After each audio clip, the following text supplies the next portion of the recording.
Sige po. May kalamansi. Opo, usapang kalamansi tayo mga katribya. Katribya na po tawag namin sa inyo kasi sa akin pong vlog kasi katribya po ang tawag ko sa mga magkakalamansi. Yung pong kalamansi, kumbaga meron na po tayong kaalaman po sa pag-aalaga. Natutuwa nga ako doon sa kwento nga ni Kuya na yung taga Nueva Ecija ang kung saan ay nagturo rito sa inyo para po magkaroon ng kalamansi. Dahil 15 years yata nag-umpisa rito yung kalamansi dito sa Poso Rubio.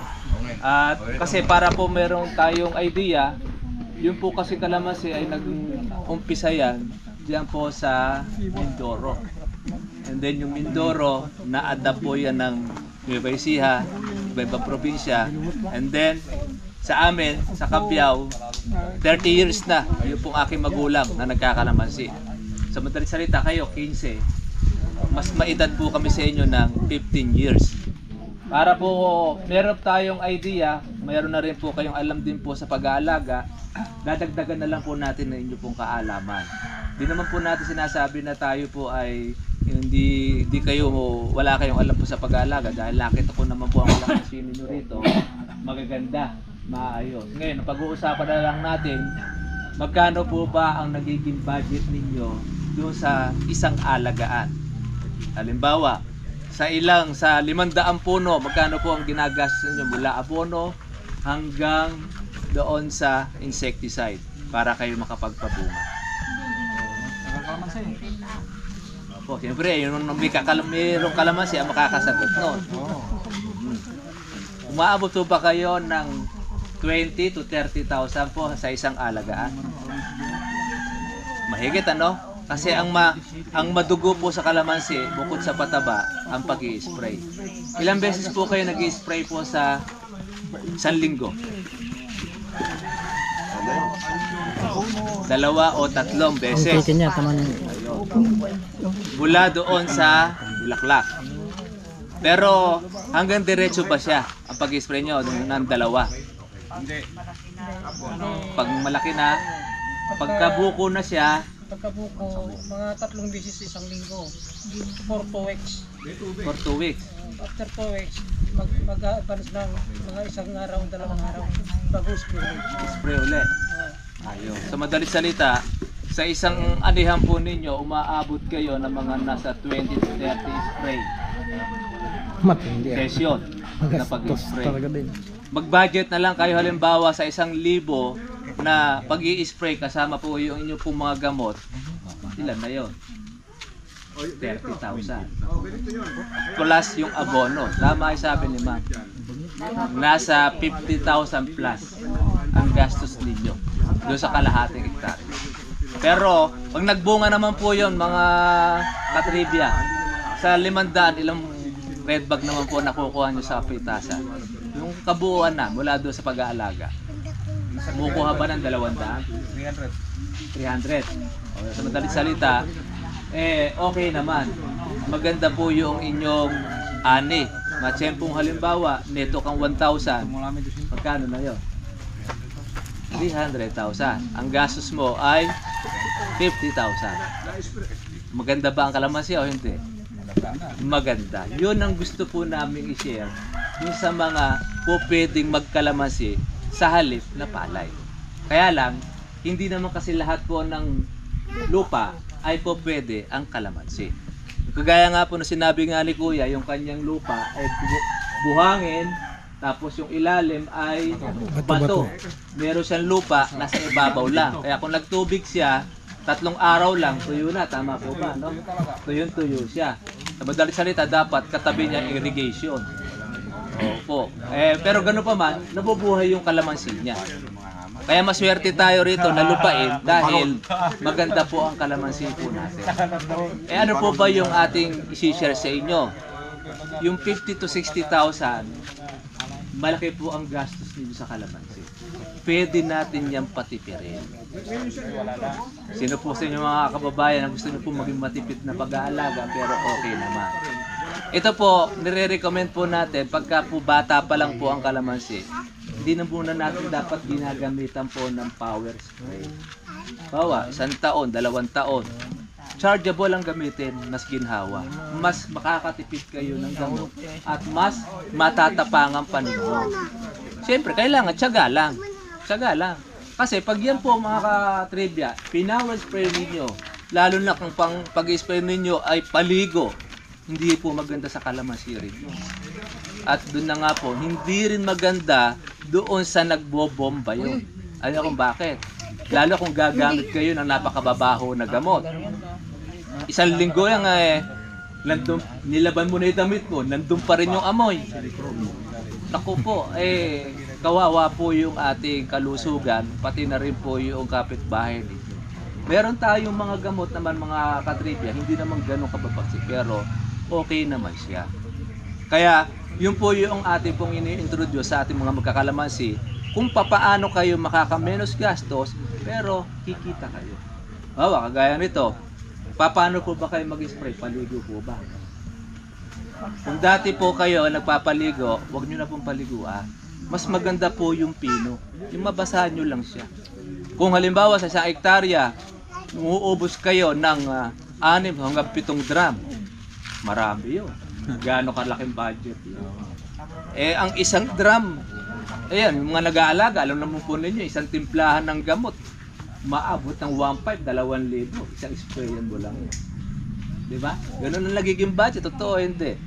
Kung 30 session kayo, 60,000 ang baliwanag yun. Kitang-kita po si Agri-Supply to. Opo, malaki kita to. Tuwan-tuwa. Kaya sa 1 hektarya, yung 100,000 mo, mahina. Opo. Kaya yun po ang tinuturo po natin. Isa nga po yan, nire-recommend nga natin. Kaya po tayo napunta dahil dito sa organic. Kasi doon, ako po kasi gumamit po nito. Lahat po kasi nung mga nag-i-introduce po sa ako, kasi ako vlogger, nung mga pataba na nagpapasample, ginagamit ko rin eh. Kasi gusto ko rin makita eh, naghaharap tayo ng totoo at yung ebidensya. Kaya lang, galing sa ibang bansa, mayroong galing China, may galing Taiwan, yung ni-endorse sa atin ng mga folya. Noong yung tatay ko, kumbaga, nung ma-meet po siya ni Mr. Marvin, nagpa-sample doon sa harapan ng bahay namin ng kalamansi. Di pa masyadong pinapansin. Ngayon, nakita ko yung kalamansi, napadaan ako, ba't kaya itong kalamansi na ito ang ganda ng pagkaberde. Tapos, malalaki bunga.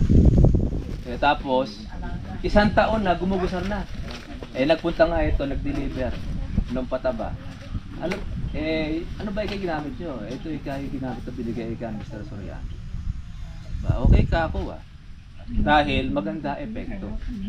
Ibig sabihin, 1 taon pa lang, diretso pa rin ang gusar ng abono na yan. Kumpara natin doon sa synthetic na ating ginagamit, isang lagay mo lang, ubus na. Pag hindi ka nagpatubig, lalo na kung iyaan po ay yung puti o yung urea, kinain na kagad ng hangin o ng araw. Kaya ang kadalasan ginagawa po ng iba, ibinabaon sa lupa para makalimutan mo magtubig, nasa ilalim na. Diba, no? Lalo na po kay sir, puro buhangin, kaya mahirap po, lumalabas po yung kanyang yung abono. Kaya yun po, isa po na pinakikita namin po sa inyo, yung tayong lahat na nandito, nagkakatulong-tulong yung ating idea. Kasi kailangan natin sumuporta bawat isa. Hindi natin pwede na maasahan natin lagi sa gobyerno. Bagamat ang gobyerno sumusuporta sa mga magsasaka, kaya lang, kulang at kulang pa rin. Sino po ang pwede magtulungan? Di tayo po mga magsasaka. Tama po yung sinabi kanina po ni Sir, na yung bawat inilalagay nating abono, unti-unti nating sinisimyento ang bukid. Pansin niyo, pagka po wala pong tubig at tuyo ang inyong bukid, tigas. Anong resulta ng lupa? Bato. Tigas. Diba? Sobrang tigas, di ba? Ganun ang resulta eh. Pero pag tinubigan mo naman, para ka naghalo ng simyento, ganun kalata. Malata siya. Ngayon, yung pong itong ating ginamit na ito, pandagdag ito sa inyo, kita sa kalamansi. Yan. Makakaminos kayo dyan kasi yan na rin ang gamit po natin. Bagamat meron tayong inihahalo, pero mamiminus po tayo ng pag-i-spray. Dahil ang totoo niyan, para alam nyo rin, ang sikreto po sa mga tindahan ng abono, pag naglagay ka ng abono, tawag rito insekto. Ay, talaga sabi nga, para kang nagpa-fiesta. Nagpa-birthday ka doon sa kalamansian mo. Tataka ka. Bakit nung hindi mo sinasabugan, wala kayong mga insektong nakikita? Bakit mo sinabugan mo at nakita nagluntian at lumabas na bulaklak, lumabas na nga po yung mga usbog. Eto na ngayon yung mga paro-paro, andyan na po yung mga uod, yung hanip. Ano ba ang number 1 na kalaban po natin? Fruit flies. Doon sila naglalabasa. Anong dahilan? Para tumawag tayo ng insecticide. Laking hirap pa rin ang kita. Sa agri-supply. Tagagawa po ng gamot. Opo. Kaya kung hindi mo naman i-sprayin, sayang yung inabono mo. Bakit? Wala kang aani. Ganon. Kaya lang, baka po magkamali kayo, baka mamaya pag naglagay po kayo ng abono dyan, hindi na kayo mag-i-spray. Wow. Como kasi yan, nandun pa rin tayo sa dati po nating sistema, unti-unti lang po yan na nire-recover ang lupa natin. Kaya hindi natin po pwedeng biglain na wala pa ring spray. Pero pagka sa katagalan na yan po ang ginagamit natin, tama rin po yung sabi ni Sir Marvin, 2 taon na yung kanyang customer. Hindi siya, yung nag-i-spray siya once a month, pinaamoy lang. Yung kapitbahay niya na hindi gumagamit at ayaw maniwala sa kanya, nandun pinagpipiestahan ng hanip, pinagpipiestahan ng black bag, sa kanya pumupunta. Totoo po yun, kasi nakita natin, nandun po sa vlog po yun. Kaya yun po yung gusto namin na introduce dun sa inyo. Tulong-tulong po tayo. Ayun, shoutout natin si Ma'am sa ibang bansa. Yung kasi po yung ating pong vlog, yung Kalamansi Trivia, napapunod po sa ibang bansa. At dito nga po sa inyo, eto, kaya pagdating doon sa pag-aalaga, hindi na kayo masyadong mahirap turuan, marami na kayong idea. Biminusin na lang po natin ang inyo pong mga gamot, ang inyo pong pag-i-spray. Kung ano po yung inyo pong timpla at okay at maganda po yung resulta ng bunga, huwag nyo nang baguhin ang timpla. Ang bawasan nyo na lang po yung sobrang pag-i-spray. Hindi rin po maganda yun. Tapos, pagdating naman po sa pag-market, wala naman siguro kayo problema sa market dito. Ano po ba? Dumadayo ba rito ang buyer para po kumuha ng kalamansi? O kayo naman dadala sa Hordaneta? Sila nang namimitas. Sila namimitas, yung buyer. Pero, mas maganda po, huwag lang po kayo sa isang buyer lang umasa. Huwag lang po kayo sa isang ahente. Dapat, nagpupunta rin kayo sa mga pagsaka gaya sa Hordaneta. Pagka halimbawa, natatansyan ninyo, mataas na kalamansi, pansinin nyo po palengke. Pag ang palengke mahalang tingi, ibig sabihin mahalang kuhan. Tapos kung kuha sa inyo mababa, mas unang yayaman sa inyo yung ahente tsaka yung buyer. Kaya kami, doon po sa vlog ko, tinuturo ko rin. Oo, Pangasinan. Tinuturo ko rin po sa inyo kung paano magiging maganda ang presyo ng inyong kalamansi. Kaya kooperatiba kayo, may presidente, magkaisa kayo. Halimbawa, meron kayong gustong presyo, mababa. Huwag niyong bigyan. Lahat na pumasok, huwag niyong bigyan. Tingnan nyo, susunod sila sa presyong gusto ninyo. Bakit? Magkakaisa kayo eh. Oo. Kaya lang, baka mamaya isa, pwede na ika sa akin yung gano'n, mababa. Pipita siya ngayon, hindi nyo na mapapataas yung buyer. Mananatiling mababa ang presyo ng kalamansi. Kaya kailangan, maganda sa ganitong grupo, meron kayong pagkakaisa. Oo, halimbawa, merong isa, kailangan nyo, kailangan ko sa eka ng budget pambili ng ganito, pambaon ng ganito, o may pondo kayo, o di pahiramin mo muna, bayaran mo na pagpitas, para hindi po makuha po yung presyo ninyo. Para hindi kayo matalian ng middleman sa kapwa ng bayan. Yung problema namin ngayon dito, masabi ko lang, yung mga pumupuntang bumibigay dito, mataas na lahat. Sila ganun pa rin ang presyo. O yun, kaya kayo, sakal-sakal kayo sa leeg. Hindi naman sila nag-alaga para kayo sa kalig. Meron tayong paa para maghanap ng iba. Mientras marami kayong mga buyer, mientras marami kayong mapagtatanungan, pwede kayo magdala kahit saan, sa Sangitan, Kabanatuan. Minsan, pag wala pong kalamansi dyan, sumisipa ang presyo dyan. Hordaneta, huwag ninyong, kasi yun po kasi mga mapagsamantala, yung mga buyer, tsaka po yung ahente. Hindi naman po lahat. Mataas na yung kalamansi, matagal na, 2,000 na, ang koparat sa iyo, 1,000 pa rin. Sino po yayaman? Mas yayaman sa iyo hindi naghirap, laway lang ang puhunan. Ikaw na nagpapakahirap ng malaki puhunan, na-dengue ka. Ay akala ba ninyo hindi po sindikato yan? Sindikato yan. Yan po kasi isa rin po sa number 1 po na problema po ng mga magkakalamansi, yung po buyer, ahente. Tama po yung isa, pero yung pigaan, isa rin yun sa pwede ninyo itayo ng inyong grupo. Pag panahon na bagsak ang presyo ng kalamansi, alam nyo po nakaka-request po ang isang kooperatiba ng pigaan, makina. Alam po ng mga agri-supply ng kwanyo, ng agriculture. Pwede kayong kalamansi juice. Di ba, magkano ba ang pinakamababang presyo ritong kuha? Noong nakaraang August saka September? 200 is per pack. Ha? 200 per pack. 200. Nandun na ba yung pitas o neto na yon?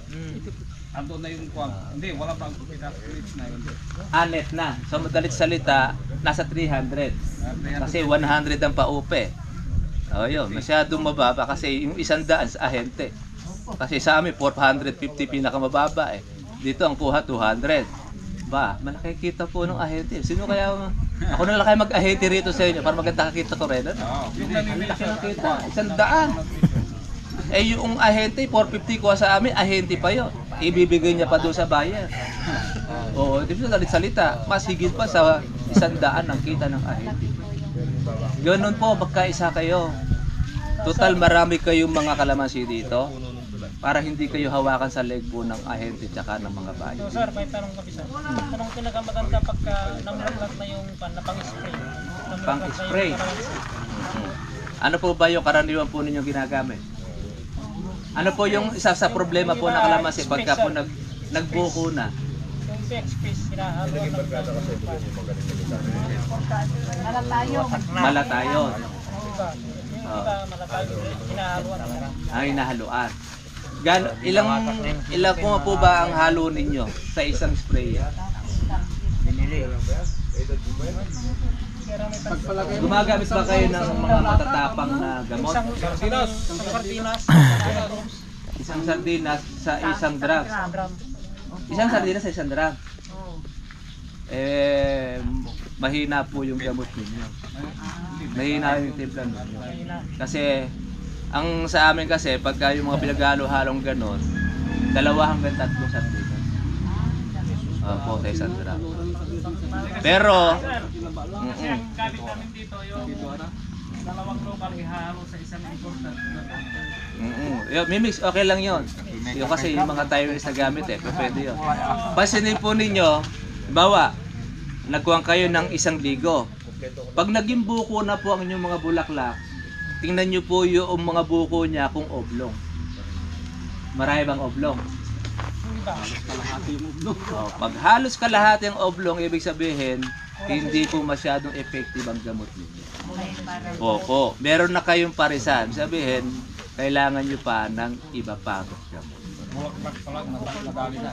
Kasi dapat, para alam po ninyo, ang pag-i-spray, yung matang hito pa lang, nakita nyo po yung matang hito, yung labas ng bulaklak na maliit, starting na po yun ang pag-i-spray.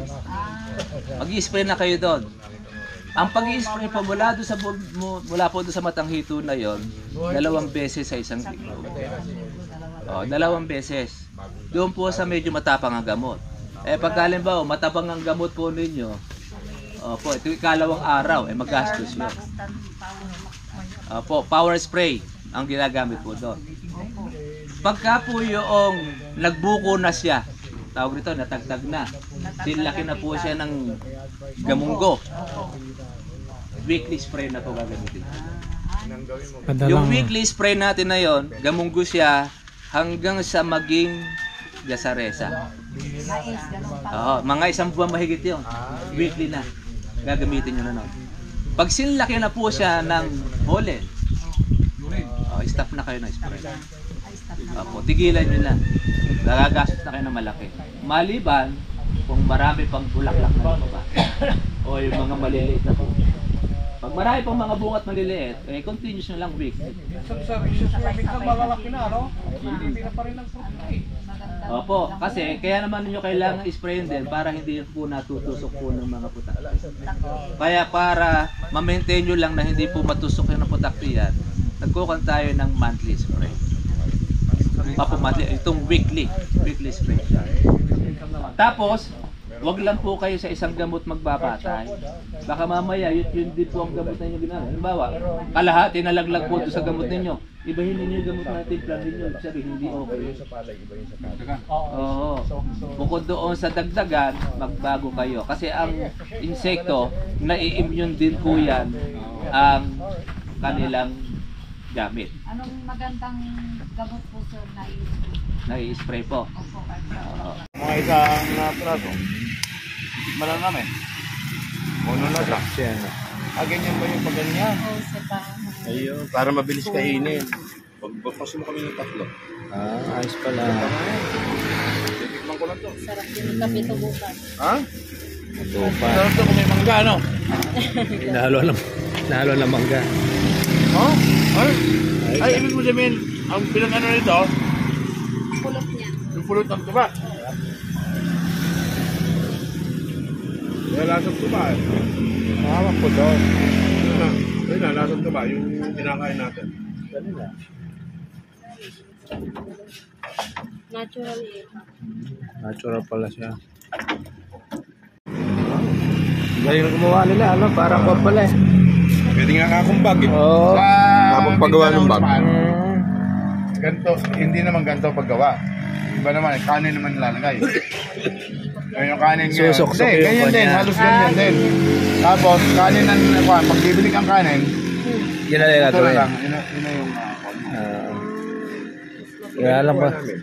Ano matrabaho, no? Ano sir? 290 lang sir. Matrabaho rin pala paggawa 150 nito, yung no? tatlong patukat sa 140 yung dalawang. Sa presyo pala nito yung ano ba? Ah, Sir? ang presyo Walang pala yung style. Dalawa Alfonso ah. Ay, isang Alfonso. Matamis eh. Ayos ah. Ano ba? Shoutout natin, taga Kalungaw. Sila po yung gumagawa nito sa tatindahan. Ang sarap naman. Natural po yung ko natin, ano? Yung patamis. Tuba. Galing sa tuba. Tuba ng ano? Uli. Yun, huli siya. Hindi po siya galing sa niyog. Magkano ganito yung walis? Magkano din walis tampo ma? Bilis siya, ano? Oh. Bilis? Bah, galing ano? Eh, talent talaga siya. Ayos, ano? O, isa pa raw, isa pa nga, isa pa. Isa pa? Bilis, ano? Isa ba? Try natin. Pipi. Oh, isa pa ito. Inborn na siya, na pipi. Galing yan. Oh, yan, ito. Kahit siya yung mayroon ka pa sana, pero mabilis magtrabaho. Parang lalaro-laro lang, ano? Lalaro lang, oh. Galing, oh. Siya rin umaakit ng puno. Marunong na siya makita ng puno rin. Siya rin kumukuha niya ng mga Siya tao. rin yung nagpuputol paano gawin ito ba? Marunong. Bilis, oh. Sabi, sa kanya pala yung magagawa ng lahat, ah. Oo, marunong. Kasi So, pag kabisado. yan lang ano siya. Pipi lang siya. Oh. Bilis, oh. Di wala pa ata isang minuto, ah. Tsaka i-ipitan, ano? Tsaka na rin ito papata. Oh, smooth naman, eh.